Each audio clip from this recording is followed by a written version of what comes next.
अखंडमंडलाकारं व्याप्तं येन चराचरं तत्पदं दर्शितं येन तस्मै श्री गुरुवे नमः। अज्ञानान्धस्य लोकस्य ज्ञानाञ्जनशलाकया चक्षुरुन्मीलितं येन तस्मै श्री गुरुवे नमः। अध्यात्म विश्व विज्ञान यूट्यूब चैनल पर उपस्थित अपने सभी आत्मरूप मित्रों को हार्दिक बधाइयाँ देते हुए और इस अवसर को इस कलयुग में प्रस्तुत करने वाले श्री मायानंद जी चैतन्य इनका पुण्य स्मरण करते हुए शंका समाधान के सत्र का प्रारंभ करें। शंका यह है कि सगुण से निर्गुण निर्माण हुआ है या निर्गुण से सगुण निर्माण हुआ है। क्या सगुण और निर्गुण अलग अलग है, जुदा जुदा है, या सगुण का क्या स्वरूप है और निर्गुण का क्या स्वरूप है, और सगुण और निर्गुण इन द्वंद्व से पार जाने के लिए किस विद्या की आवश्यकता है और वो विद्या क्या है, उस विद्या से लाभ क्या है और उस विद्या का प्रासंगिकता, उस विद्या की आवश्यकता क्यों है। इस विचार के समर्थन में हमने लगभग 2000 एपिसोड्स प्रस्तुत किए हैं। साकार निराकार जड़ चेतन और हमारी ही देवता ईश्वर और हमारा ही ग्रंथ श्रेष्ठ और हमारा ही संप्रदाय सर्वोत्तम, इस अभिमान में फंसकर हम सगुण और निर्गुण, साकार और निराकार, जड़ और चैतन्य, इसका भेद नहीं खोल पाते। क्यों? क्योंकि जो हमारे ग्रंथ ने कह दिया सो अमरवाणी है, उसमें हम जांचने की भी आवश्यकता नहीं समझते। तो ये शंका प्रस्तुत करने वाले एक ज्येष्ठ विज्ञानी और हमारे मित्र, आइए हम भी इस विषय को जांचे समझे समझने का प्रयास करें।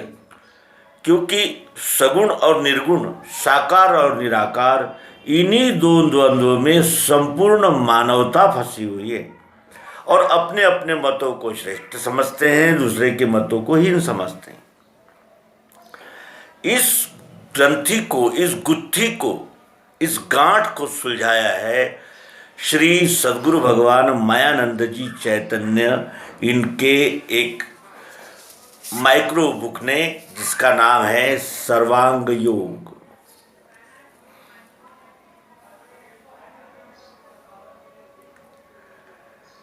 इस पुस्तक में दी गई युक्ति के अनुसार अब हम इस भेद को जानेंगे।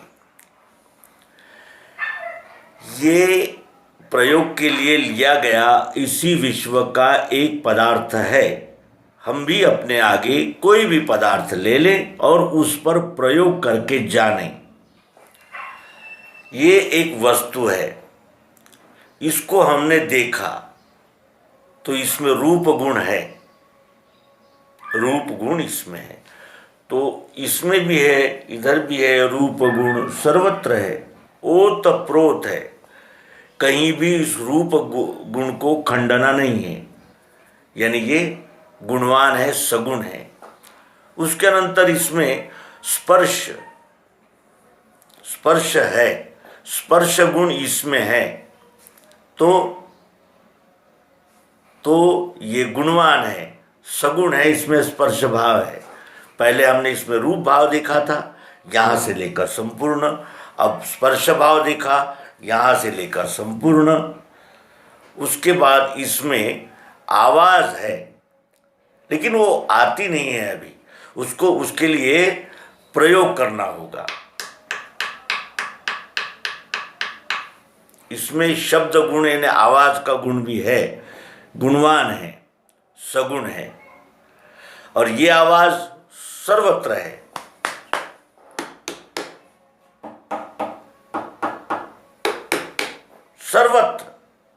उसके नंतर इसमें रस गुण है। कहीं भी हम जीभ लगाते कुछ ना कुछ स्वाद आता ही है, यहाँ भी लगाएं, इधर लगाएं, उधर सर्वत्र, यानी इसमें रस गुण है, ये गुणवान है। इसके अनंतर इसमें गंध गुण है, गंध गुण है, इसमें भी है, इसमें भी है। जहाँ कहीं नाक लगाएंगे, अखंड ओत प्रोत, कोई भी एक कण भी इससे अलग नहीं है, यानी इसमें गंध गुण भी है। यानी रूप रस शब्द स्पर्श और शब्द स्पर्श रूप रस गंध, ये पांचों गुण इसमें है, ये निश्चित हो गया, हमने प्रयोग करके देखा। उसके अनंतर इसमें 3 गुण हैं, तो 3 गुण इसमें भी है। हर वस्तु में 3 गुण है, एक एक कण में। कैसे? इसमें सत्व गुण है, ये मिठास है। इसके साथ यदि हम घी या ऐसा ही कोई स्निग्ध पदार्थ खाएं तो खाते समय भी आनंद लगेगा और पेट में जाएगा तो दाह जलन शांत करेगा। सत्व गुण है, एक ही वस्तु है, उसमें ये सारे गुण हैं, समय आने पर व्यक्त होते हैं। जब हम चखते हैं तो रस व्यक्त होता है, गंध, नाक से गंध सूंघते हैं तो गंध व्यक्त होता है। अब हमने इसको घी के साथ पीस कर सेवन किया, हमें इसका अच्छा ही अच्छा, उपयोग से परिणाम तक और परिणाम से उपयोग तक अच्छा ही अच्छा अनुभव आया। इसमें सत्व गुण है, इस वस्तु में सत्व गुण भी है। उसके अनंतर इसको हमने ऐसे ही पीस के जल के साथ सेवन किया तो हमें पीते समय तो अच्छा लगा, हमारी प्यास बुझी और मीठा ठंडा अच्छा लगा, शरबत। लेकिन जब वो पेट में गया तो जठर में उसने उष्णता पैदा कर दी, क्योंकि शक्कर ये उष्ण पदार्थ है और जल जो है वो शीतल पदार्थ है, जो मस्तक पे चढ़ गया, सर्दी जुकाम का अनुभव आया। इन दोनों उपयोग से परिणाम तक अच्छा बुरा अनुभव आने वाले को रजोगुण कहते हैं, वो भी इसमें है।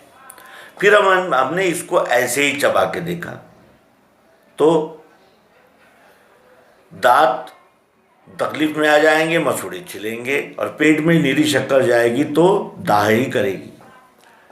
ये तमोगुण है। इसमें हमने शब्द स्पर्श रूप रस गंध सतोगुण रजोगुण तमोगुण देखे।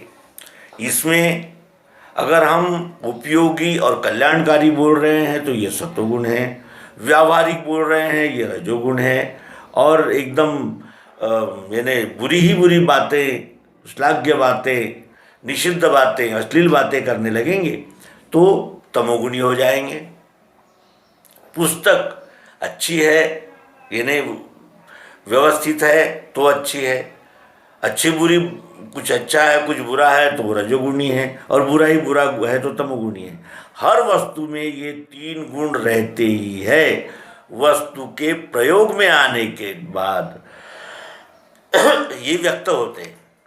ये ढेला कहीं पड़ा है, सुप्त है, जड़ है, और अब ये उपयोग में आ रहा, प्रयोग में आ रहा है तो ये चेतन है। ये 8 गुण इसमें है, इसलिए ये वस्तु सगुण है। ये 8 गुण इसमें है, इसलिए ये सगुण है। एक एक कण इन 8 गुणों से युक्त है, इसलिए ये सगुण है और साकार है।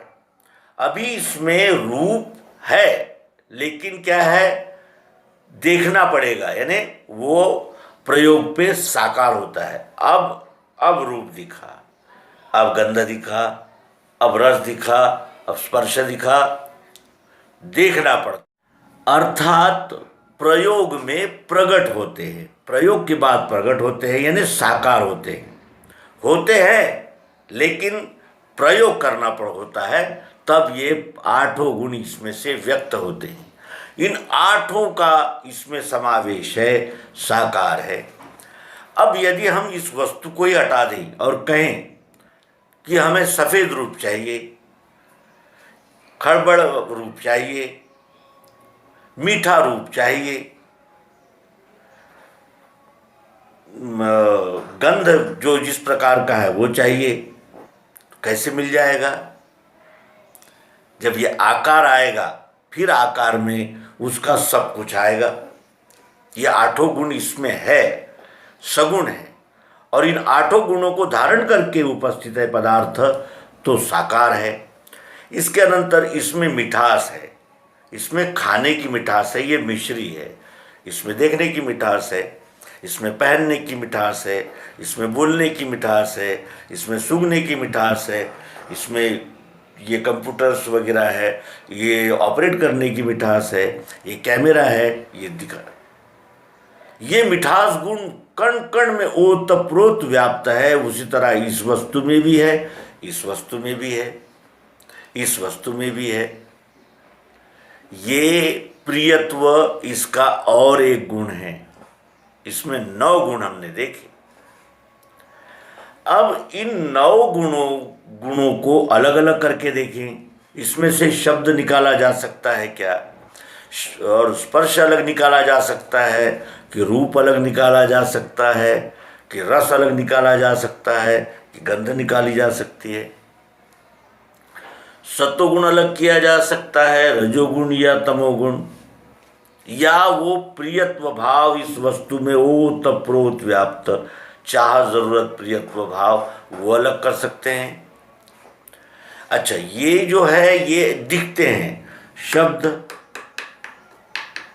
स्पर्श, रूप, रस, गंध, सतोगुण, रजोगुण, तमोगुण, ये दिखते हैं। और प्रियत्व को देखना पड़ता है।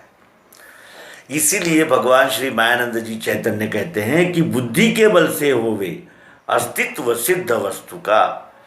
ये 9 विभाग जो है वो एक ही वस्तु को जानने के लिए किया गया विश्लेषण है। वस्तु तो एक ही है, वस्तु तो एक ही है, वस्तु तो एक ही है। और इन अनंत वस्तुओं का एक संग्रह ये विश्व है, जो स्वयंभू है, स्वयं संचालित है, स्वयं नियंत्रित है। इसलिए इसे विश्वरूप परमात्मा कहा गया, जिसमें सबका समावेश होता है। हमने इसी वस्तु में सगुण देखा, तो वो सगुण इस साकार से अलग नहीं किया जा सकता। इसका अर्थ यह है, सगुण और निर्गुण, साकार और निराकार 2 अलग अलग भूमिकाएं हैं एक ही वस्तु की, जो इस वस्तु से दोनों भूमिकाएं अलग नहीं हो सकती। चाहे हम कितनी भी प्रयास करें, वस्तु से इन 8 गुणों को अलग नहीं कर सकते। और 8 गुणों को अगर हमको चाहिए तो वो मिठास को हुई इच्छा देखूं निज स्वरूप में, तो क्या देख सकती है नेत्रों से निज रूप को। होते ही वृत्ति नेत्रों से देखना निज रूप, तो दिखेगा विश्व ये सारा, यही उसका स्वरूप है। मूलतः ये वस्तु मिठास है, और मिठास ही इस अष्टधा प्रकार के आकारों में व्यक्त हुई है। और ये दोनों अलग अलग नहीं है। वस्तु का नाम रखते ही ये दोनों भाव उसमें लय हो जाते हैं। तो जो प्रश्न था, साकार से निराकार उत्पन्न हुआ है या निराकार से साकार उत्पन्न हुआ है, तो ये प्रश्न ही योग्य नहीं है। क्यों? अब हमारी ये इस पिंड पर हम इस प्रयोग को देखेंगे। अभी हम बात कर रहे हैं, जब इस शरीर को ये प्राण शक्ति छोड़ देती है, ये जीवात्मा यहाँ से निकल जाता है अन्य शरीर धारण करने के लिए, तो ये शरीर जो है वो बोलना, चलना, हिलना, डुलना बंद कर देता है। हम फिर उसकी अर्थी बांध कर स्मशान में ले जाकर जला देते हैं या दफना देते हैं। तो वो जो शरीर है, क्या वो मैं हूँ? केवल क्या उतना ही मैं मेरा स्वरूप है? या मैं जो निकल गया वो व्यक्त कहाँ से हो रहा था? शरीर से ही तो व्यक्त हो रहा था। इस शरीर से ही तो हिलता, डुलता, चलता, हंसता, बोलता था। क्या वो दोनों अलग है? जीवात्मा निकलते ही शरीर का रूपांतरण शुरू हो जाता है, और जब तक शरीर रहता है तब तक ही वो जीवात्मा उस शरीर के माध्यम से व्यवहार करता है। तो साकार और निराकार, ये सगुण निर्गुण, ये और जड़ और चेतन। जड़ और चेतन क्या है? जड़ है वस्तु की सुप्त अवस्था। हम भी रात में जब सोए थे तो जड़ थे, और अब चेतन है। और अगर हमने इस जीवन के इस नर्तन का परम साध्य, परम लक्ष्य अगर जान लिया है, तो फिर हम चैतन्य हो जाएंगे। और जब हम चैतन्य हो जाएंगे तो ये सारा द्वैत का जो खेल चल रहा है, ये हमारे लिए संक्षिप्त हो जाएगा। और जैसे जहाँ से जो वस्तु आई है वहीं उसे लौटना होता है, चाहे वो कितनी भी दूर से प्रवास करते चले। ये अखंड परिभ्रमण चक्र है, और ये एक ही वस्तु के दो भाव है। वस्तु ही साकार है और वस्तु ही निराकार है। निरे निरे आकारों में है। और निराकार कैसे है? अब इसका ये आकार है, फिर ये टूट गई, तो निरे निरे आकार, इसका कोई स्थायी आकार नहीं है। इसका रूपांतरण होते हुए भी आकार है ही, और इसमें चाहे कितने भी आकार बदलें, इसमें की मिठास कहीं अलग होती ही नहीं इससे। ये दोनों अन्योन्याश्रित भाव है, और ये जानने का नाम ही अध्यात्म विज्ञान है। अध्यात्म विज्ञान क्या है? अध्यात्म विज्ञान, मेरा इस विश्व से क्या संबंध है, विश्व में क्या है, मुझ में क्या है, क्या मेरी स्वतंत्र सत्ता है या नहीं, मेरा जन्म कहाँ से हुआ, मैं कहाँ से आया, कहाँ जाऊँगा, क्या करना चाहिए, क्या करने से मुझे आनंद मिलेगा, प्रसन्नता मिलेगी, इन सभी प्रश्नों का उत्तर अध्यात्म विज्ञान देता है। इसीलिए हम अपने सभी मित्रों को अध्यात्म विश्व विज्ञान यूट्यूब चैनल, स्वानंद गुरुजी मराठी यूट्यूब चैनल पर आने का निमंत्रण देते हैं, प्रार्थना करते हैं, और अंत में यही कहते हैं कि चढ़ता सूरज धीरे धीरे ढलता है, ढल जाएगा। धन्यवाद। नर्मदे हर। सद्गुरु भगवान की।